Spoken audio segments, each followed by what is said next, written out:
My wife and I have had the pleasure of knowing Ron and Ellie Dark for many years. My wife first met them in 1961 when she went to Briggetwood in England, to Ambassador College over there, and got to know them, and I arrived there 2 years later in 1963. So that's when I first made their acquaintance. And it's just wonderful that we can still be here and still be dear friends. We were talking about that the other day, and I said, you know, it's like sometimes when you read a book and the person who read the book before you read it must have been eating some cookies and jam because their fingers got stuck to the pages, so they ended up with some of the pages stuck together. You know, when you read a book and you turn a page, and unbeknown you turn 10 pages instead of just one, and you keep reading, and sometimes life is like that. You carry on and a whole period goes by, and then you pick it up again, and it's like nothing passed, you know, like old friends are back together.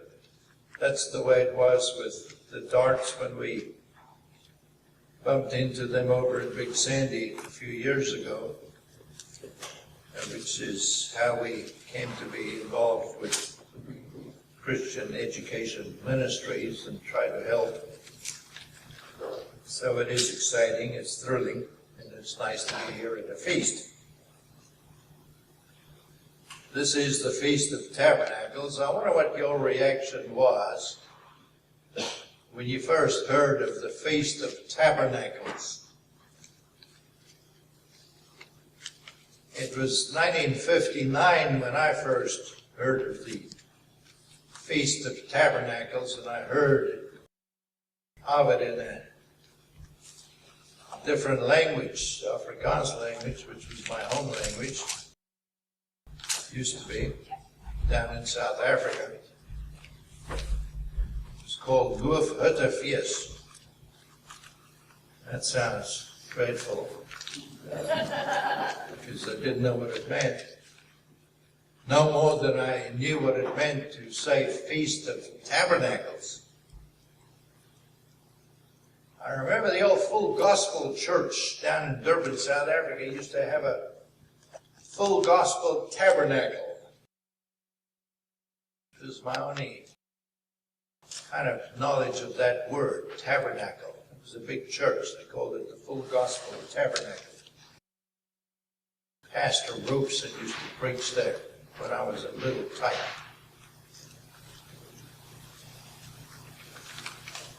It was strange for me to find out that Jesus actually kept a feast called Feast of Tabernacles. But let's ask the question today, why are we here? Why do we keep the Feast of Tabernacles? That does seem strange. Well, actually, you know, the time will come when everybody will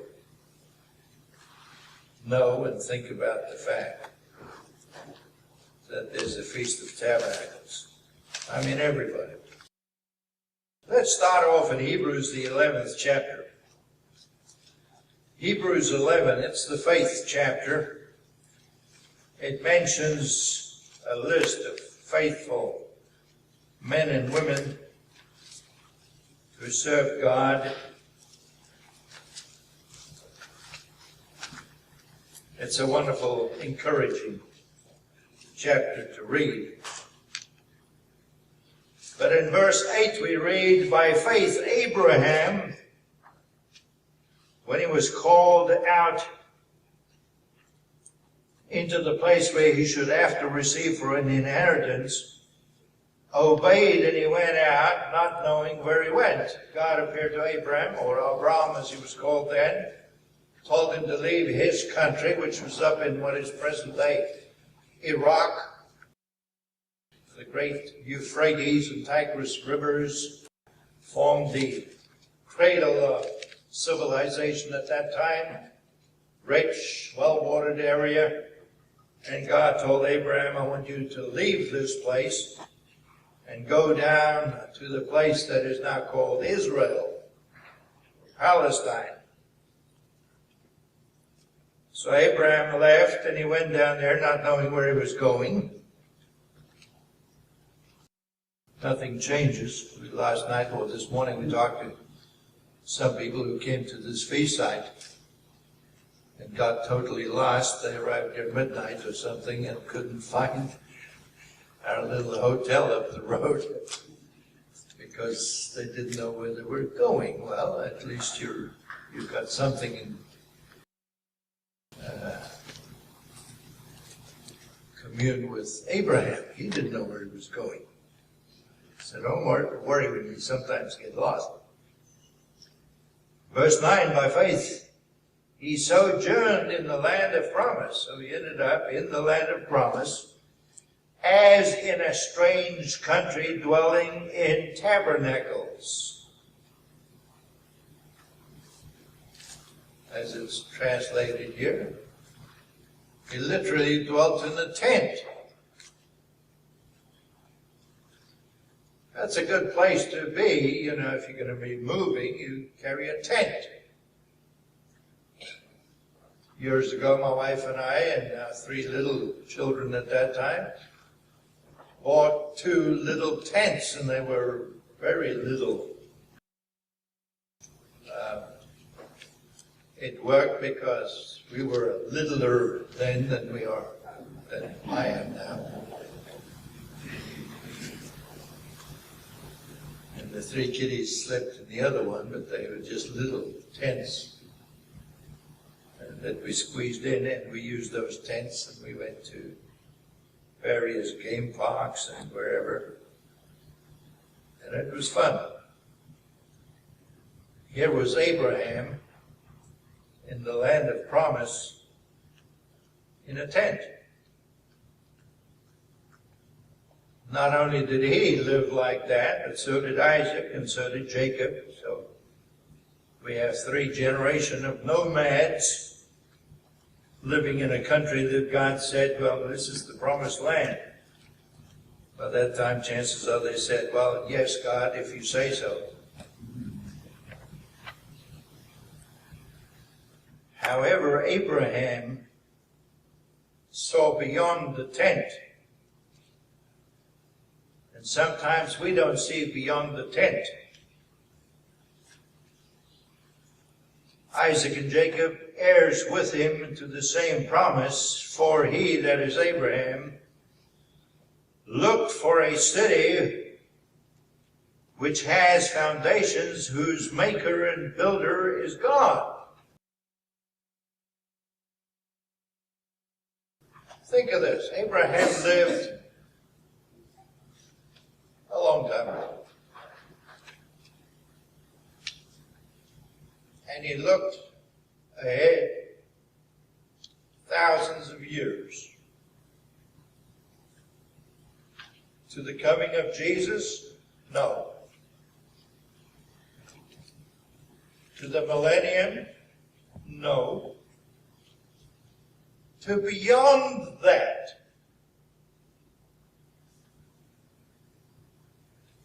Christians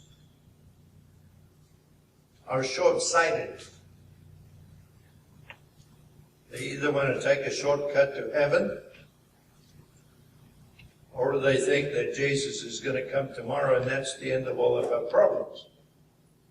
I must say, we arrived at the hall here, my wife and I arrived at the hall here this morning before 9 o'clock.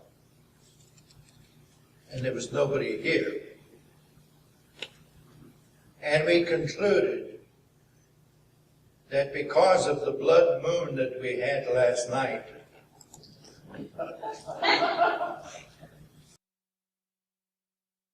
that the secret rapture had occurred.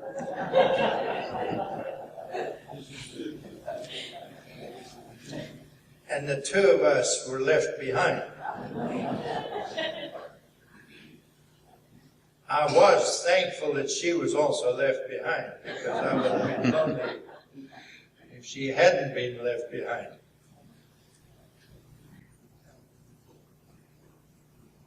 Anyway, if it did occur last night, we all missed out on it.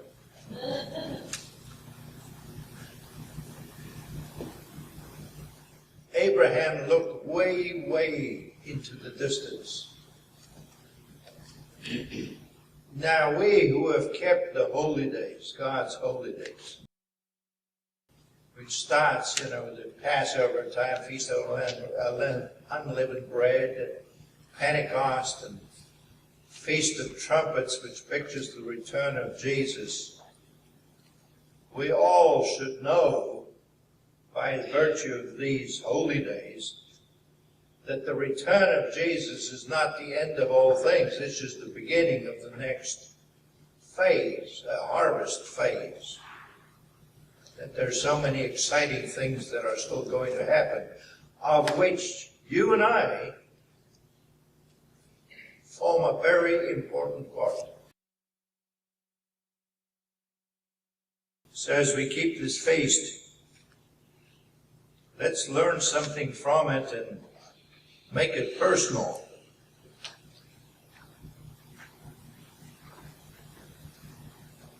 The first time you come across a tabernacle, which I remembered, was back at the time of Moses. You know the story. They came out of Egypt, went down to Mount Sinai. God spoke the 10 Commandments from Mount Sinai. And then God told Moses, I want you to build a tabernacle. So that's really the first place in the Bible you come across the word tabernacle. And the tabernacle was literally a tent, a portable place to worship. And you may never have thought about it, but they built that tabernacle, and chances are they had to repair it and replace the curtaining, because that tabernacle lasted from about 1450 BC all the way until 900 BC when Solomon built the temple. What's that? Almost 600 years that they worshiped God in a tent. And the tent was carried. There were rules on how to carry the tent and what it would look like, and the various compartments and the various things inside the tent. That was the tabernacle. It was where the high priest went to talk to God and to offer sacrifices to God. And finally, when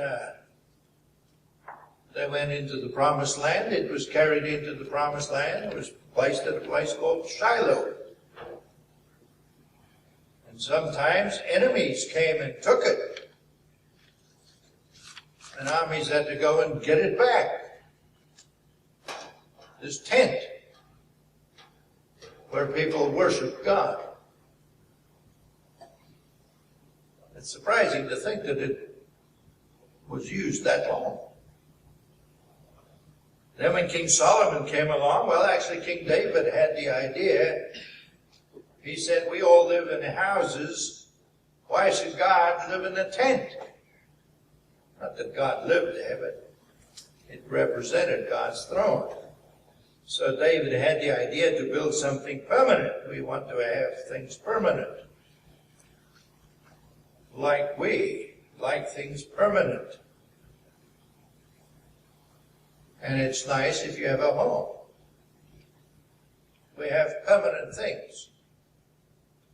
A home. We have cars. We have an address. We have a phone number. We now have a cell phone and a computer. And it kind of looks permanent. So when Solomon built this temple, it was majestic. It was beautiful. It was incredible. It was so incredible that nations, people from other countries, rulers, kings, either themselves or sent emissaries to come and look at this edifice, this temple, this house for God. Because now we had something that was permanent. And the sad part about it is, it wasn't. No more than your house is, or your car, or your cell phone, or whatever else you think is permanent.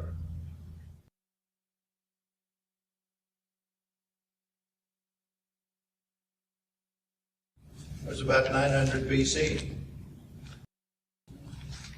I'm writing off the numbers. About 600 BC, that temple was destroyed. You see, it was temporary.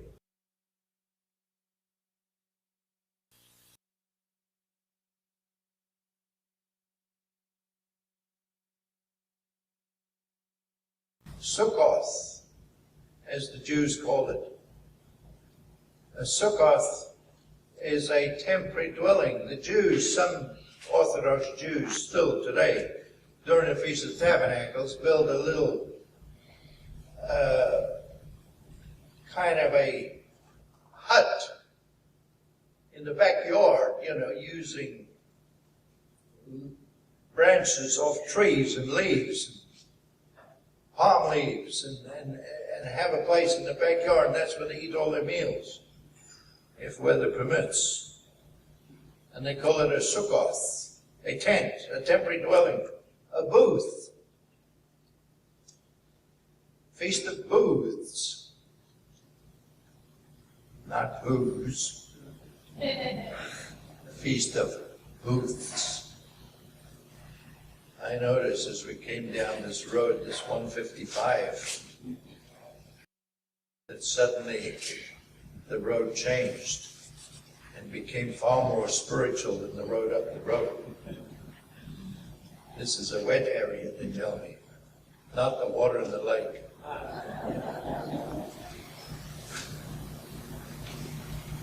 It's where people used to come and buy their booze. No, it's not Feast of Booze. This is Feast of Booths. The Feast of Temporary Dwellings. That temple was destroyed. Solomon's temple was destroyed. It only lasted half the time that the tent did. Jews went into captivity. They came back under Ezra. Time of Ezra and Nehemiah, people like Joshua and Zerubbabel, and they rebuilt the temple, called the Second Temple. And some of the people that saw it, they rejoiced because, oh, we've got a temple again. And some of the old people who had seen the previous temple said, this is dreadful, because they wept, because it was nothing like the original. And yet by the time of Jesus, people looked at the Second Temple and they thought, how marvelous, especially when King Herod, trying to curry favor with the Jews, had a giant rebuilding project on the Temple Mount. So much so that even the disciples were showing Jesus, look at what is being built here. And Jesus said, well, here's some news for you. Every stone that you see there will be torn down. And later they had to ask Jesus, when will that happen? You see, the lesson is that nothing's permanent. We've always known that in the churches of God, that nothing's permanent, but we didn't always believe it. We said, but some things are permanent. That's true. The word of God endures forever. God endures forever. Jesus Christ is the same yesterday, today, and forever. Certain things are forever.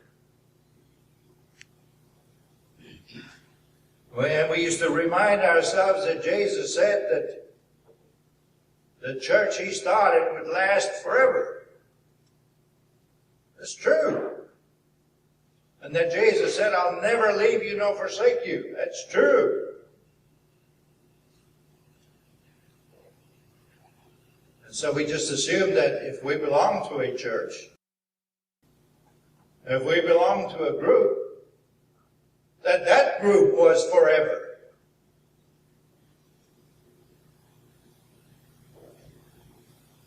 Was it? In Revelation 2 and 3, we find Jesus' letter to the 7 churches.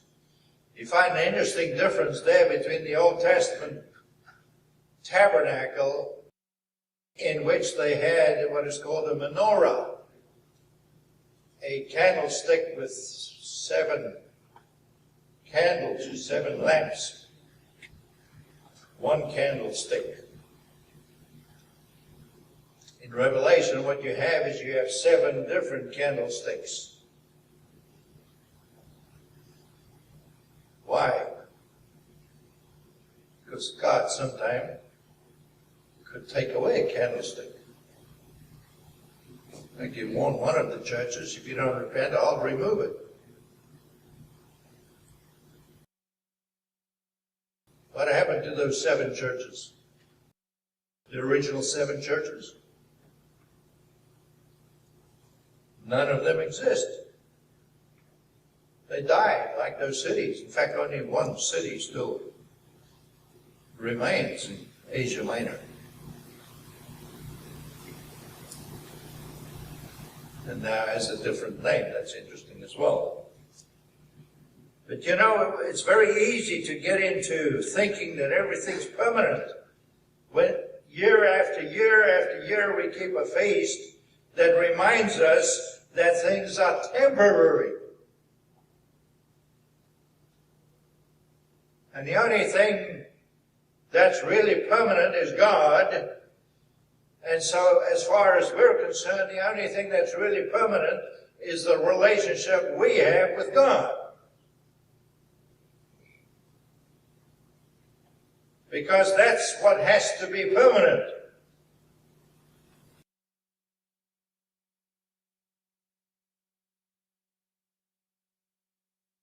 Let's go to Leviticus, the 23rd chapter, and we read about the festivals. And let's just remind ourselves, why did God give us a feast that tells us that there's nothing permanent except God? Leviticus 23, all the feasts mentioned there, exciting. In verse 33, and the Lord spake unto Moses, saying, this is now God speaking, speak unto the children of Israel, saying, the 15th day of the 7th month shall be the feast of tabernacles. And this day, the reason why we're here today and not on another day, is because this, according to the Hebrew calendar, is the 15th day of the 7th month.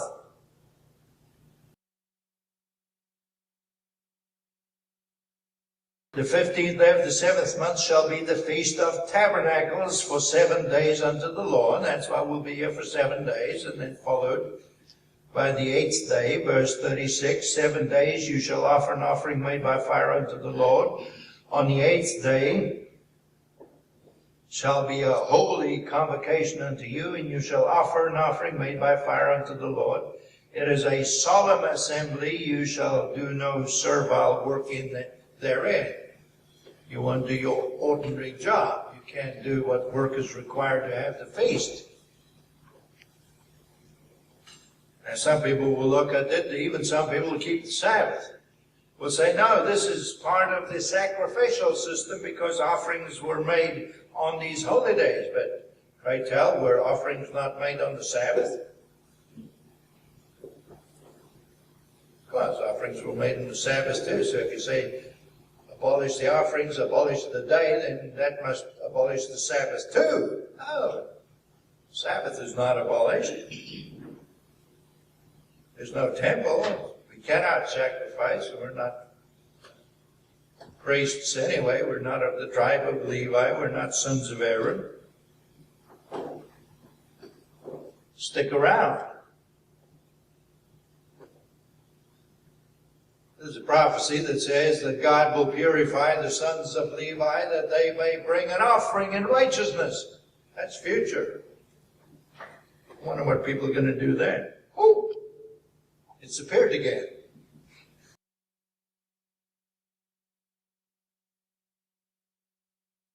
Verse 39. Repeating, in the 15th day of the 7th month you shall have a gathering. You'll gather the fruit of the land, and you shall keep a feast unto the Lord 7 days. So he's talking future here. These Israelites at this point in time are still down at Mount Sinai, where the law was given. So when you get to the promised land and you start reaping a harvest, when you gather that harvest, come before God, and the first day shall be a Sabbath, and the 8th day shall be a Sabbath, and you shall take for yourselves on the first day the boughs of goodly trees, branches of palm trees, and boughs of thick trees, and willows of the brook, which is what they used to build booths, which is why some Orthodox Jews still do that. And you shall rejoice before the Lord your God 7 days. Now, I think in the Church of God, we got that part over the years. Those of us that have kept the feast like for 50 years or more, we got that part. We like that. We like to rejoice. We like to see people we haven't seen for a long time. We like to come to the feast and shake hands and hug and just be happy together. That's wonderful. We should do that. God tells us to come here and rejoice and celebrate. Yes. Let's do that. But let's not forget the lesson of the feast. The lesson of the feast is we're temporary. Each and every one of us, we're temporary.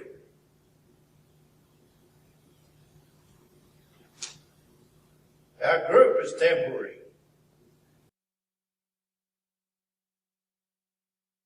I think we believe that now. We all thought it was all permanent. That God had put a permanent structure together. We're going straight into the kingdom.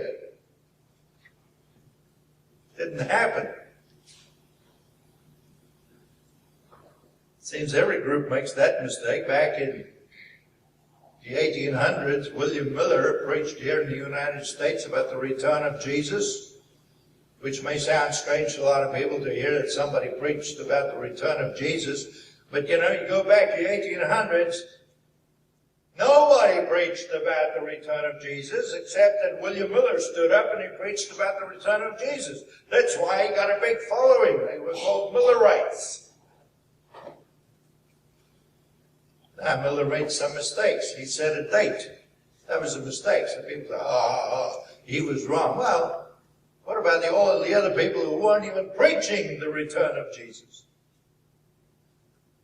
At least he was preaching the return of Jesus.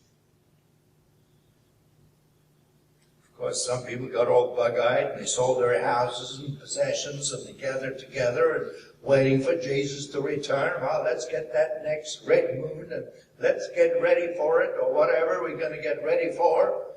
Because it didn't happen then. It didn't happen last night. So it was followed by the great disappointment. And Millerites disappeared, leaving little pockets of people here, there, and everywhere. The biggest group became the Seventh-day Adventist Church. That was the origin of the Seventh-day Adventist Church, which was founded in 1862. There were little churches of God who carried on.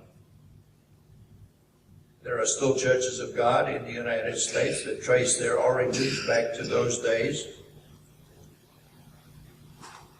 But we all go through phases like that, but we think, Jesus could come soon. And we get all excited about it and thrilled about it, and we have our course plotted all the way into the kingdom.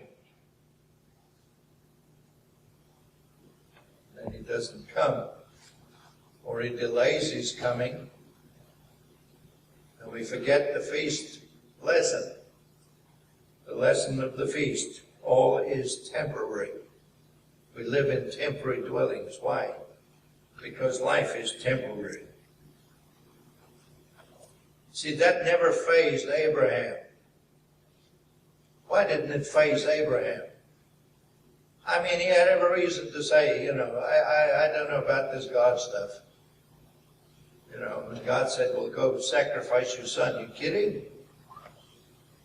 Sacrifice my son? Why was Abraham never fazed? Because he had his eye fixed on that goal. The new heaven and the new earth and the new Jerusalem. Way, way in the distance. Then it doesn't make any difference what happens here. Because your eyes are fixed on that goal there. It's when we start fixing on things here. Who's important? Who does what? And whatever. And position and prestige and whatever. And we lose focus and we get tied up with local things. It's a presidential race coming on. It's on. How exciting is that? And I dare say there's not one person in this room who can tell me all 14 people who were on stage the other day. Is there anybody here who knows all 14? Is there anybody here who remembers who the vice president of President Nixon was?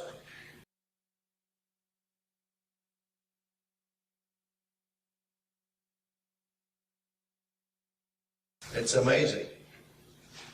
Is there anybody here who can tell me the name of every president of the United States from Washington all the way down? Nothing's important except God and your relationship with Him. If I leave you with nothing today, I must leave you with that. Nothing is important except God and your relationship with Him. Let's go to Deuteronomy 16. Just look at a couple of the verses about the feast. They're interesting. And you can read a lot more. Deuteronomy 16, verse 13. You shall observe the Feast of Tabernacles 7 days after you've gathered the corn and the wine. And you shall rejoice before the feast, you and your daughter and your manservant, your maidservant, the Levite, the fatherless, the widow. Make sure everybody rejoices with you. We didn't always do this. In the churches of God, sometimes we had to beg for money for some of the poor people. And others were taking cruises around the world.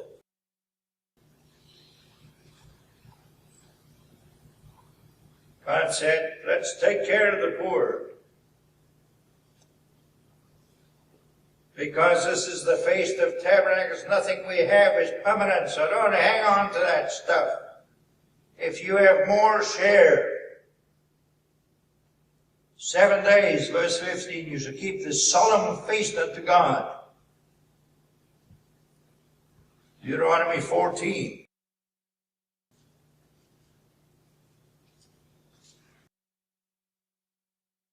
Verse 22. You shall truly tithe all the increase of your seed which the field brings forth year by year. And you shall eat before the Lord your God in the place where He shall choose to place His name there. Those of you who have been around for a long time understand. There is a tithe that you give to God. It belongs to God. To Israel, God said, take another tithe and go keep the feast.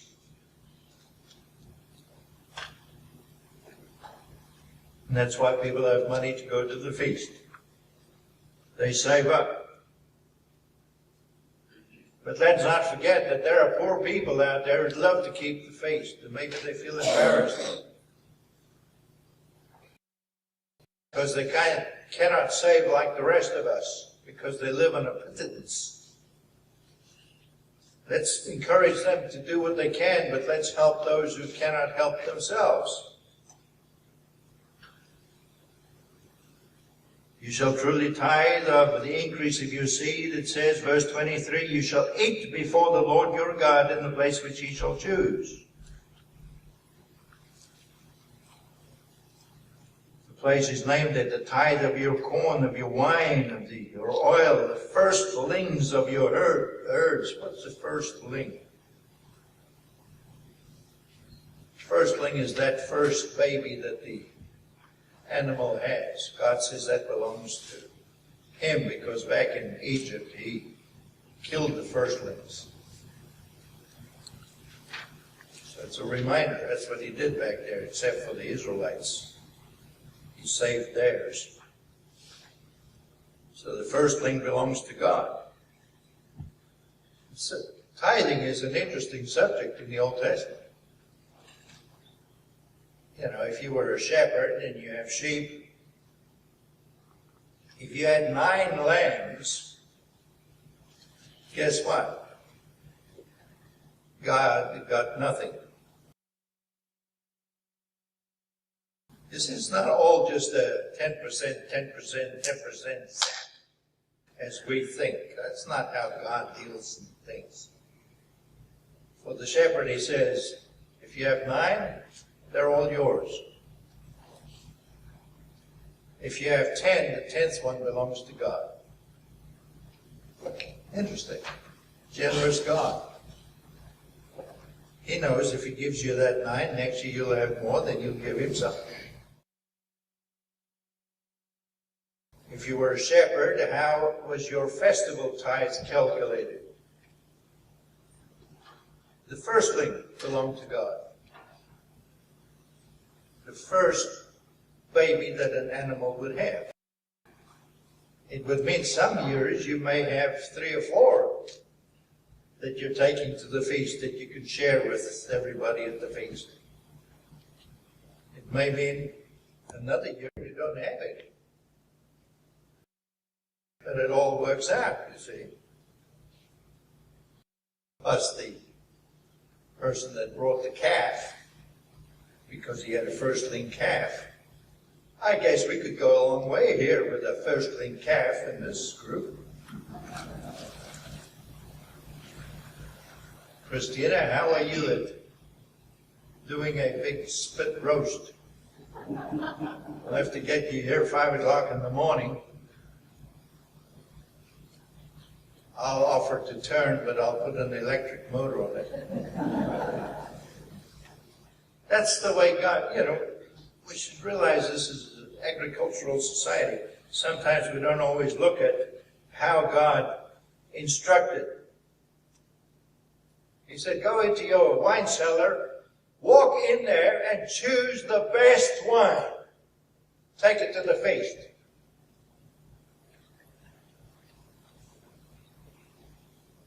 The first fruits from your trees, take that to the feast. It was a remarkable system. And take care of the poor people. The Feast of Tabernacles. Go and rejoice before God.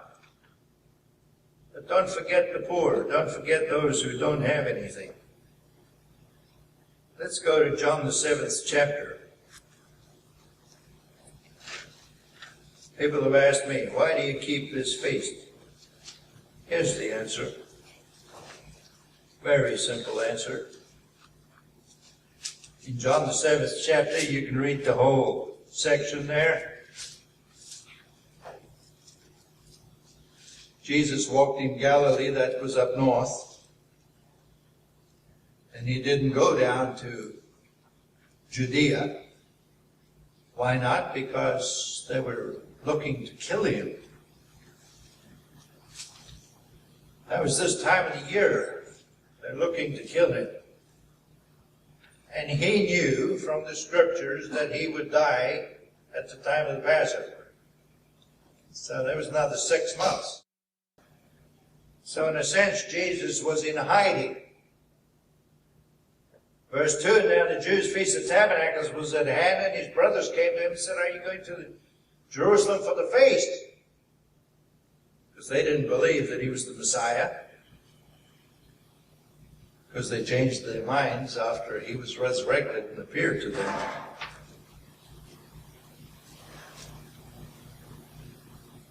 Verse 10, it says, when his brethren were gone up, then went he also. So the brothers went all the way down to Jerusalem for the feast.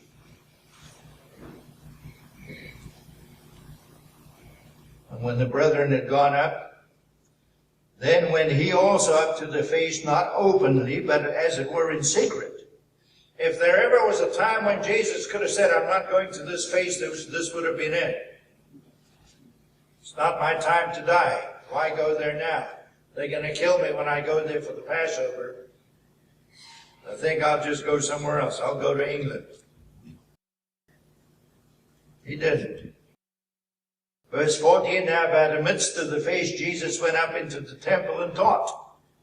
Guess what? He not only went down there for the feast, he walked right into the temple, and he stood up and taught.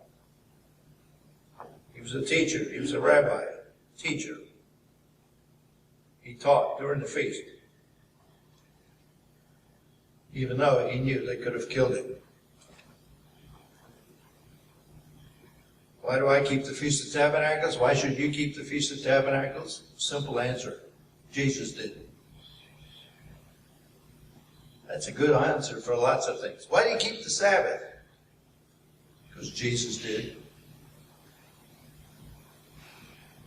And guess what? Even if you don't like it, sooner or later you will keep the feast. Let's go to Zechariah 14. Zechariah 14.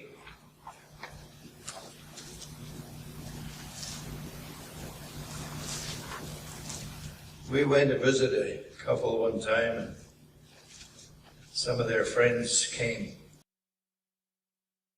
to try to dissuade them from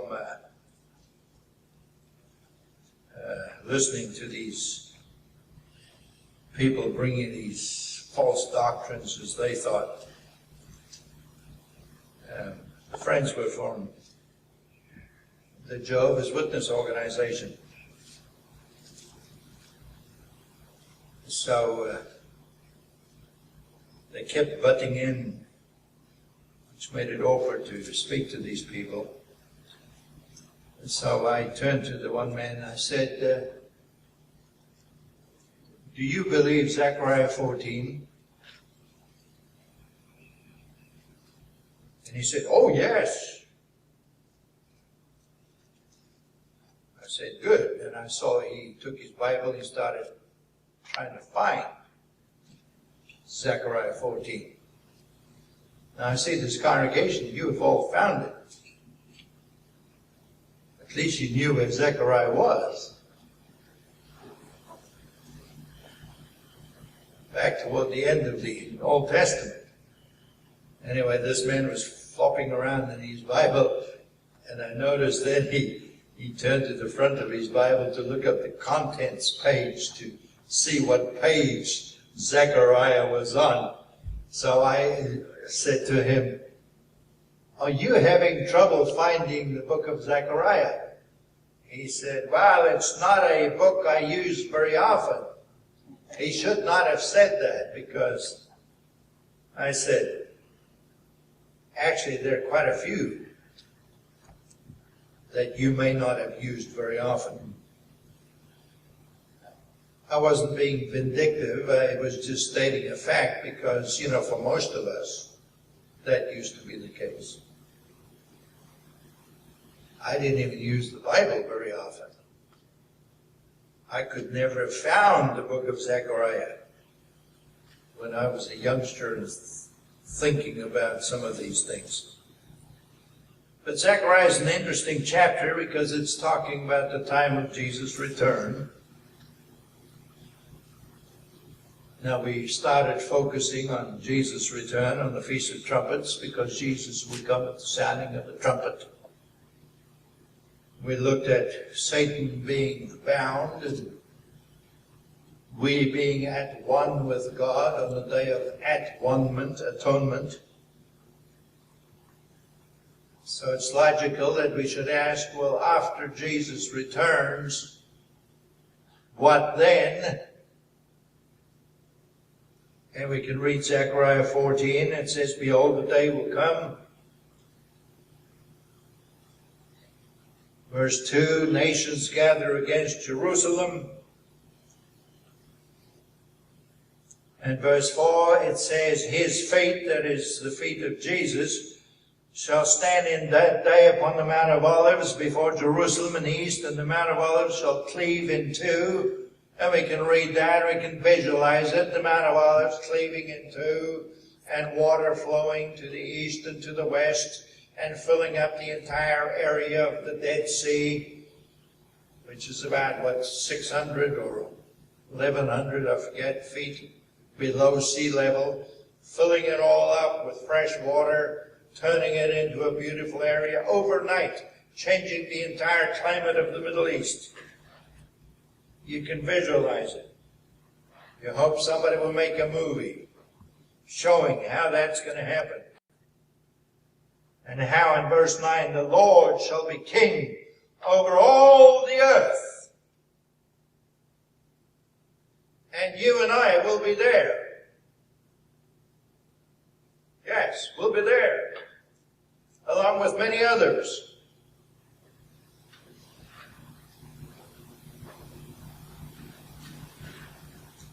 And it talks about the plague that God will use to smite the nations that want to fight against Jerusalem, that their flesh will just fall off their faces.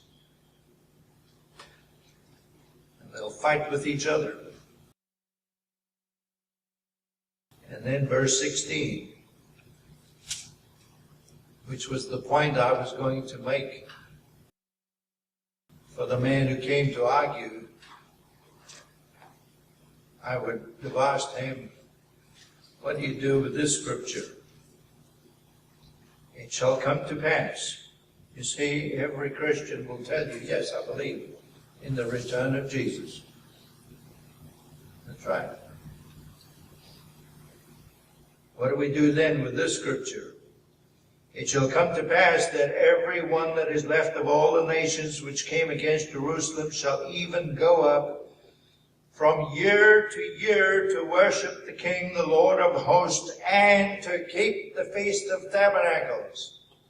This is Jesus Christ on earth, ruling from Jerusalem, and the first thing he insists on is that all these nations send their emissaries to Jerusalem to come and worship before their God on the Feast of Tabernacles.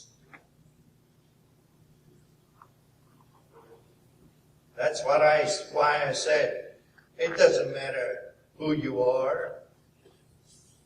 It doesn't matter how much you want to argue about the Bible.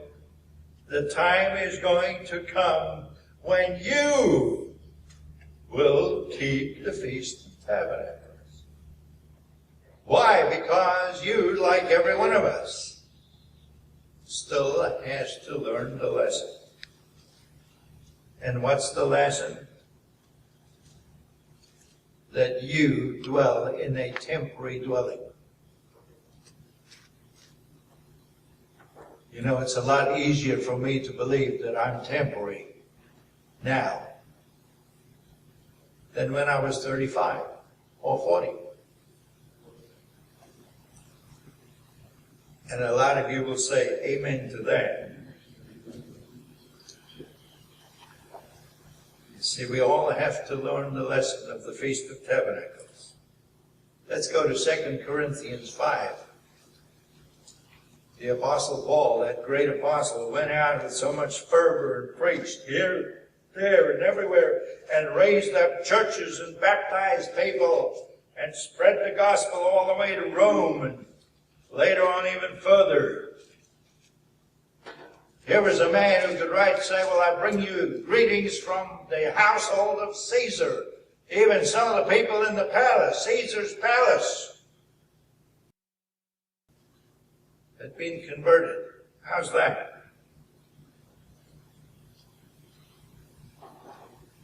But Paul also grew old. 2 Corinthians 5, verse 1. 2 Corinthians 5, verse 1. Here is the lesson for us. We know that if our earthly house of this tabernacle were dissolved, as I said, it's a lot easier for me to believe this now. When this earthly house of mine is creaking a little bit, I say I can do most things I used to do. It just takes me twice as long.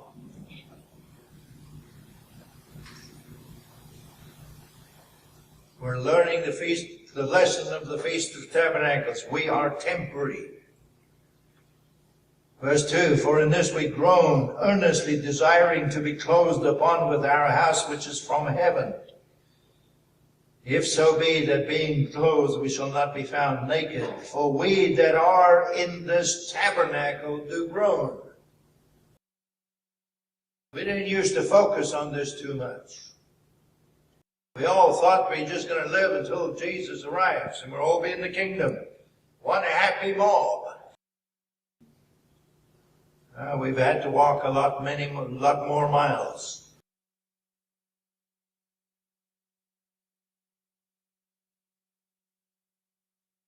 And we're still in this tabernacle, this temporary dwelling.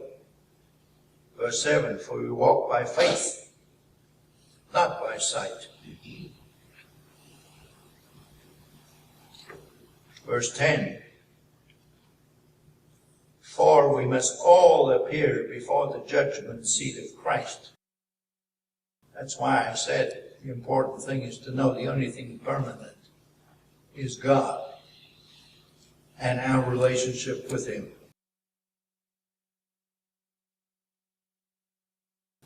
At the beginning of the sermon, I said you have a lot of things in your life that are nice. Your home, your car, whatever you have. But it's not permanent. You're in a temporary dwelling. Now, at the end of the sermon, here's the good news. Because I know some of you sitting there right now are in pain. You have things wrong with you. I have things wrong with me. I have a chest that's tied up with piano wire after open heart surgery some years ago. I have other things wrong with me. You have things wrong with you. The Feast of Tabernacles gives us the greatest hope there is for all of us. Job said, though worms destroy the body, yet I will see God. I know my Redeemer lives. He will stand upon the earth in that day. And I'll see Him. That's the lesson of the Feast of Tabernacles to us. It doesn't matter. This is temporary. The pain, the suffering, the anguish that you go through. Brethren, here's the good news. It's temporary. The pain, the anguish, the suffering that this world is going through right now, when you've got millions of refugees who do not know where tomorrow's meal will come from. Here's the Feast of Tabernacles lesson for them. This also shall pass.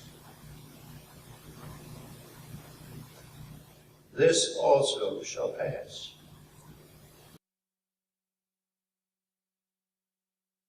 Some of you have known for years that this is the Feast of Temporary Dwellings. That's right. This is not what we have our hope in.